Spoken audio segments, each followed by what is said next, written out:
Yes, welcome on into the Pac-12 Daily podcast. I'm your host, Christian Rao. Let's get right on into it. The Fresno State Bulldogs are coming off a bye week, and Fresno State gets Wyoming. They're 6-3. They're bowl eligible, but you got to make sure they don't slump. But to make sure, we talk about the entire state of the program as they prepare to get to the Pac-12 for good. July 2026. It's going to be a really fun time for Fresno State. Al Scott of Fresno Sports Magazine joins me, writer for them, and we're going to break down all of everything you need to know about Fresno State. Al, welcome to the show. I got to ask you, big picture here, how important was the bye, and what's your read on this team where they sit right now going into the game against Wyoming? I'm gonna be honest. I don't think the bye was good for them this week. I mean, I think health-wise, a couple of guys coming back, but they had their biggest win of the year before the bye, at Boise State. First time they've won at Boise State in a very long time. Boise State does not lose at home very often. They don't lose to the Mountain West very often, especially at home. They had not lost against Mountain West opponent at home, I think in 16 straight games. It was something that, you don't see very often, and it wasn't very close too. They won 30-7. Fresno State wasn't exactly throwing the ball well. They just played extremely well, extremely, solid, resound defense, and they ran the ball down Boise State's throat, and Boise made a lot of penalties. They were, they lacked the fundamentals. Fresno State did the opposite. They were fundamentally sound. They held on to the ball. Carson Conklin in his 2 games hasn't been great, but he did hold on to the football against Boise, and I think that's the key to them winning down the stretch. They don't need him to be, some 300-yard a game passer. They need him to hold the football and not turn it over, and make sure that the guys behind him are able to run. Yeah, are able to run the ball.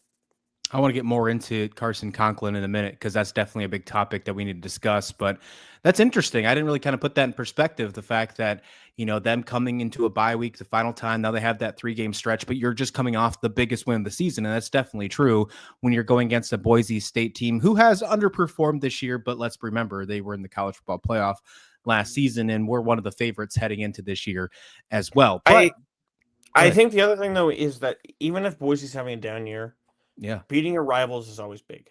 oh, for sure. San Jose State and San Diego State are also rivals for Fresno State, technically Mhm. Hawaii as well. But if you ask any Fresno State football fan who's the one team every year that they want to beat, it's Boise State.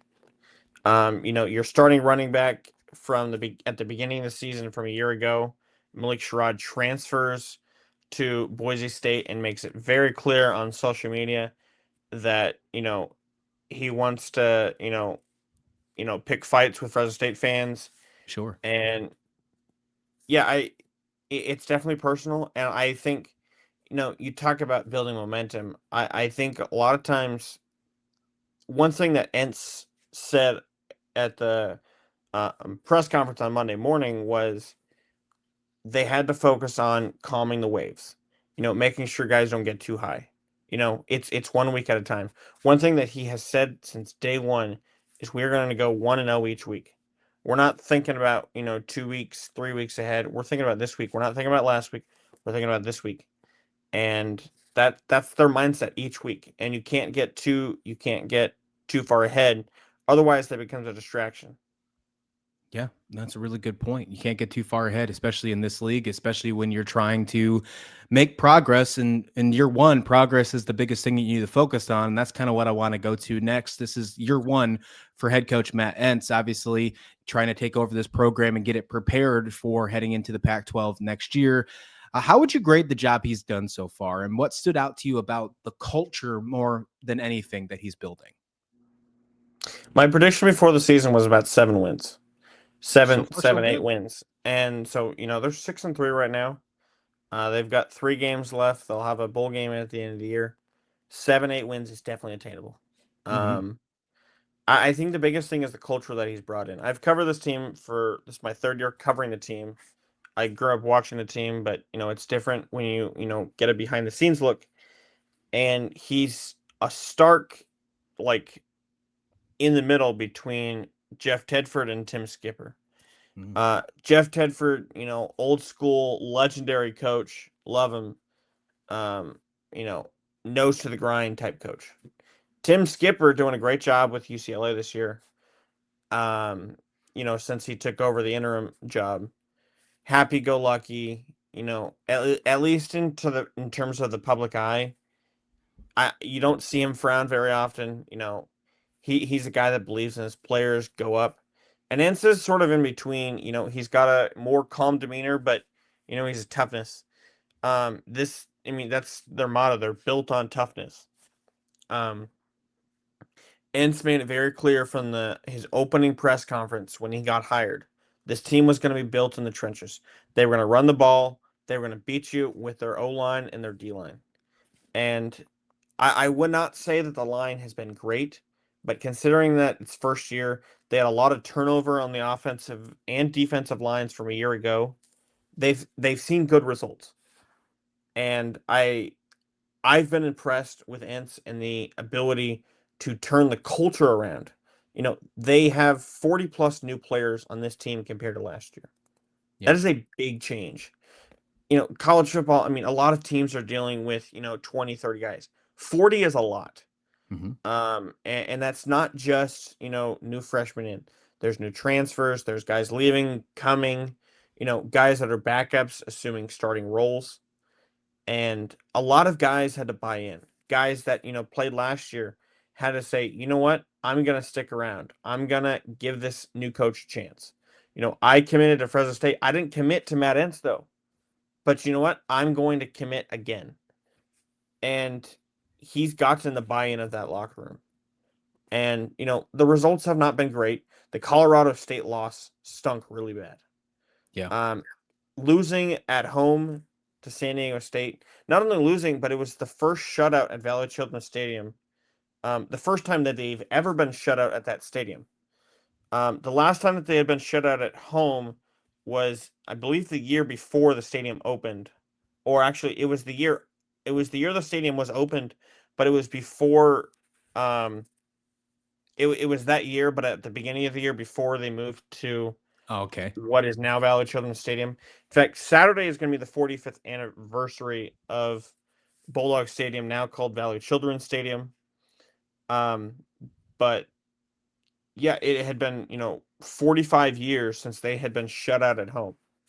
And for that to happen against a rival, it was ugly. And back-to-back ugly losses. Not good. They come back after that, and they turn around and beat Boise. It was like you just had, your worst loss of the year, and then you have your best win of the year. And it's a 180. The key for them, though, is staying level-headed and finishing strong, which they've got 3 games left, all in California, against beatable opponents. And I think that's the key there, is that every single team left on their schedule is beatable. Wyoming's got good players. They're not a better team than Fresno State. Utah State, they're pretty similar level as Fresno State. It's a beatable team. They beat them. I'm forgetting if they beat them last year. I know that they beat them 2 years ago at Fresno State. And then San Jose State, always a good rival matchup. Battle for the Valley. Silicon Valley versus the Central Valley. And they're going to go to San Jose for that one to end the year. That should be a good matchup. But they're all 3 winnable games. Yeah, if you count those 3 games plus the inevitable bowl game you're going to have, you got 4 games left, and who knows, maybe you'll get a bowl game in California too, and you never leave the state to finish the season. But if you're trying to do the 180 flip, as you mentioned, well, last year, Fresno State ended the year, they closed the year at a 1-3 record, including that double overtime bowl loss. So what's the different now? Of course, obviously Matt Entz being the new head coach, but how do you avoid repeating that slump down the stretch this season compared to what happened last year? They got to stay level-headed, take it week by week. I think Carson Conklin, keeping the ball in Fresno State's hands, when they have 1 or less turnovers, they're undefeated. When they force the other team to commit 3 or more turnovers, they're undefeated. Turnovers are the name of the game, which is not surprising. When you win the turnover margin by 3+, you win 80% of games. When you even win by 1+, 60%. So I think holding on to the football and the defense forcing turnovers is huge. The defense has been really good at forcing turnovers, though the offense has thrown a lot of picks. They switched quarterbacks mid-year from EJ Warner to Carson Conklin. I was not a huge fan of that decision. Okay. And my reasoning for that was they were still in the hunt. And I believe that Warner's a better quarterback than Conklin. However, if, next year and beyond, if they're going to compete, it would be helpful to know what they've got in Conklin. I do think Conklin is better than what he's shown in the last 2 games. And I don't know if that's necessarily good enough to be a starter in the Pac-12 or the Mountain West, whatever. I do know that I saw him play at Valley Children's Stadium last year, and I was impressed. He's got the talent. Um, Playing on the field, in a Bulldog uniform is different, though, and being able to do it more than one game is, important. Yeah, formerly with Sacramento State. I think he had podium votes for the Jerry Rice Award, which is like one of the highest awards you can get the FCS level last season. I mean, he looks like obviously you can tell there's flaws. There's no doubt about it, but I think you could say that for all the quarterbacks so far on the roster. And we're going to talk about future quarterbacks in just a second for Fresno State as well. But you're right. When you talk about the future, you want to try to get an idea of what you have. How much you have to focus on the portal next year when it comes to the quarterback. What you have in the room is very important. But for the next couple games, especially, moving from Warner to Conklin, and this is really the first full bye week that you have to prepare with Conklin as the true number one, because he was announced that he was going to be the starter for the rest of the season before the bye week happened. What do you feel like this offense is going to evolve to the rest of the way for Fresno State? It's definitely still a run-first offense. When Yeah. they win games, they're running the ball 45, 50 times a game. And honestly, if you ask Entz, he'd like to up that. If he could run the ball every play, he could. I mean, maybe not every play. You have to have some balance, but he likes to win games by running through the defense. They've got a really good backfield. Bryson Donaldson, Rayshawn Luke, Brandon Ramirez, Yeah. former walk-on, has burst through the scene. He's a guy that has caught a lot of attention in this season. Jonathan Arsenault, Elijah Gilliam. They're 5 running backs deep, and they even got Devin Rivers. Rivers hasn't seen a whole lot of time, but his brother's with the Rams now, Ronnie. But they have a really strong running back room. They don't exactly have the greatest wide receiver room. They're banged up a little bit. Josiah Freeman had a good couple weeks against Colorado State, and I forgot who they played before that. Georgia Southern. He had back-to-back weeks with 2 touchdowns. But aside from that, they have not had a lot of consistent options receiving wise. Some solid tight ends, but they're not going to win games throwing the ball 30 times a game. That's just not the way that Fresno State, at least under Matt Entz, is going to work. And I think for Conklin, the key is, in terms of fitting into this offense, is my biggest thing with watching Warner is he had to throw a lot on third down. Conklin's going to have opportunities on third down to throw. He's not necessarily going to get a lot of first and second opportunities because they're going to try to run the ball, at least make it, third and close opportunities to keep the ball going down the field. When you get a third and long opportunity, can you convert? Can you extend drives? Can you use your legs to get outside the pocket and get to your wide receivers, find your tight ends, use the whole field. I'm excited to see Conklin this week because he got thrown in off a bye against San Diego State, and then he plays Boise State. But that's 2 really tough defenses. Yeah. What can you do against a Wyoming defense? It's a good point, and the fact that you get a full week to prepare for it. I mean, this could truly be the audition for Conklin to decide if he's going to be the quarterback for the year to come, moving forward with these next 3 games. I mean, you mentioned it. You think the schedule seems pretty fair, if you will. So if that's being they're not said, easy teams. I want to clarify no, that they're not easy teams. of course, There's no easy team in the Mountain West. Colorado not State was really. deemed an easier team. They got blown out. They got Yeah. their socks blown out. I think it was the last breath of Jay Norvell, but yeah. But that's true. But 9-3 could be on the table, right? So 9-3 is possible. With the win from Boise State, you got to maybe think that there is still a path to getting to the Mountain West title game. So putting that together, and of course, I know you're saying that they're not completely easy wins, and I know you don't want to say that, but like, what is your confidence level that Fresno State could actually make that push and find themselves in the title game? It would be exciting, win out, UNLV and Boise each losing a game that would set you up for an opportunity to play at San Diego State for the conference championship, get some revenge. Yeah. You're not going to get the oil can back, but you can get the final straw. That actually happened in 2022. They lost at Boise State. They ended up going on and winning the final 9 games of the year, including the conference championship game. They then go and face Washington State in LA for the LA Jimmy Kimmel Bowl, and they knocked the socks off Cam Ward. And that was an exciting game. But that year, they lost to Boise State at the beginning of the year. They started out 1-4, including a bad loss. I'm tired. I think that's the right year. But that was a weird year for them.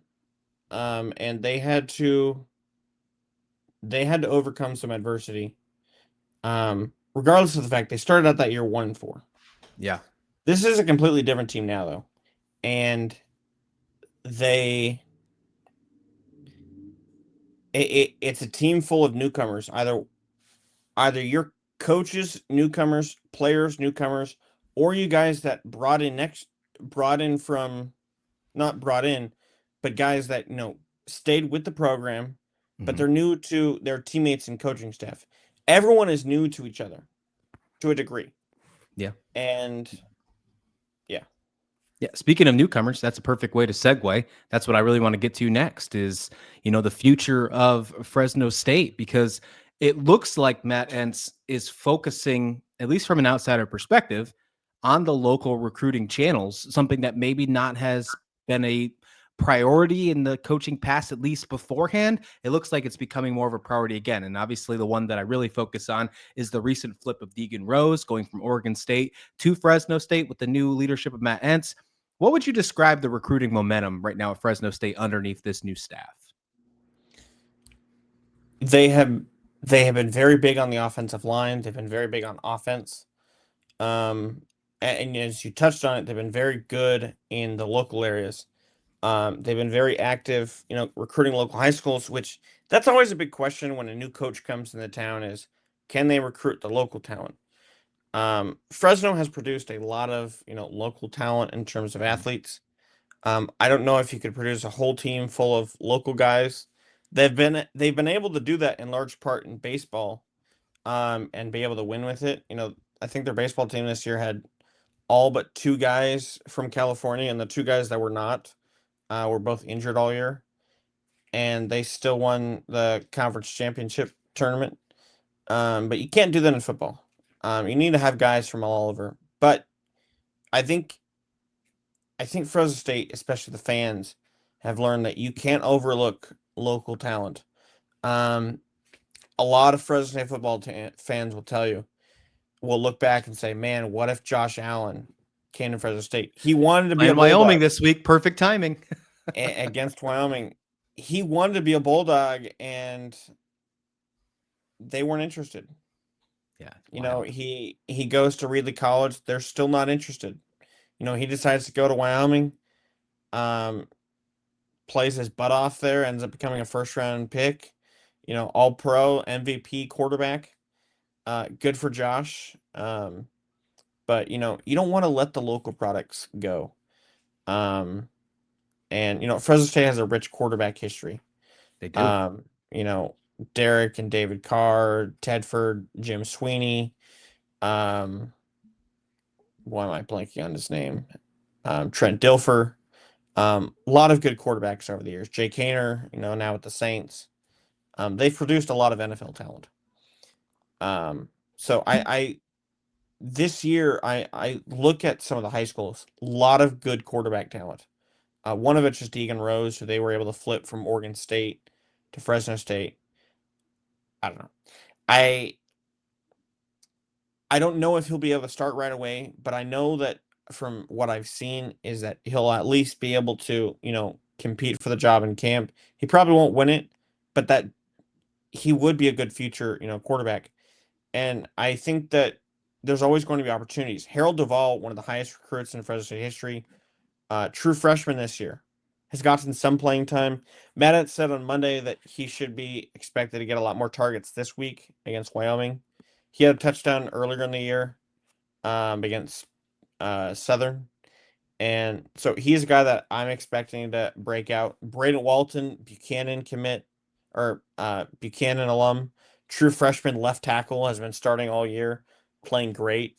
Big 6'7" left tackle, and I've been really impressed with him and his ability to, not only block, but not commit penalties. That's a very hard thing for freshmen to commit at the next level. You're playing against much bigger guys. I've been impressed with his ability to, handle the portal, and we'll see.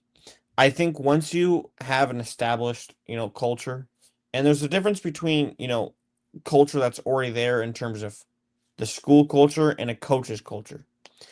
And there is the Fresno State brand, but where does the Matt Entz brand fit in? And, recruits are going to be looking at, they're 6-3 this year. They've got a solid team. They feel, pretty confident. I want to be a part of that. I want to be a part of that Fresno State Mad Ants culture. And I think that's what recruits are looking at right now. They're getting a lot of 3-star recruits, and they're making a name for themselves. They're making a name for themselves, and I think it's gonna affect in the portal, especially, this coming year. They lost some guys in the portal this last year, in part because Skipper, was let go, but also because they just had a lot of talent. And so guys left, but then they brought some guys in. Rayshon Speedy Luke has been awesome in the backfield. Nice change of pace guy for Bryson Donaldson. Yeah. Yeah, they've been really fun to watch. That running back crew's been really fun. And you're getting people in the portal last year in year one of Matt Entz coming from the Power Four, if you will, from the Big 12, like Luke coming from Arizona over down to Fresno State. So that's really impressive. I'm excited to see what the recruiting looks like. National Signing Day, less than a month away, the first week of December. And then, of course, the one and only window for the transfer portal in January. It's going to be a busy couple weeks around the holidays and to start off 2026. For sure. All right, let's go big picture here to end up this show here, talking on the Pac-12 Daily.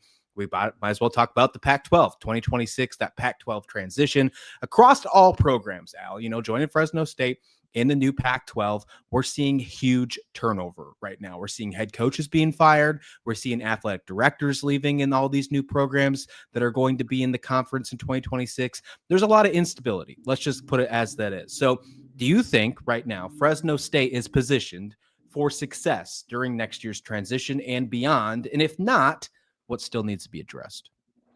I think they're set in football. I think Matt Entz is a good coach. Garrett Classy got that hire right. Um, Moving in terms of the other sports, baseball is going to be interesting because they've been, the best team in the conference the last 2 years, back-to-back titles. But they're going into a conference with a baseball giant in Oregon State, and a good Gonzaga team. Dallas Baptist, or Yep. is it DBU, I think? Yep. For the Pac-12. You've got some good teams in there. Fresno State's always been a big baseball school. So that should be interesting. The one sport that they're lacking in terms of, popular sports is basketball. And they're going into a conference where it's probably going to be the Pac-12's best sport. Yeah, I And agree. the bottom dweller of that looks like it's going to be Fresno State. And, they won 6 games last year and yet made national headlines for the betting scandals. Vance Wahlberg saves his job by, being the one that reported it. But, one of the nicest guys I've ever met.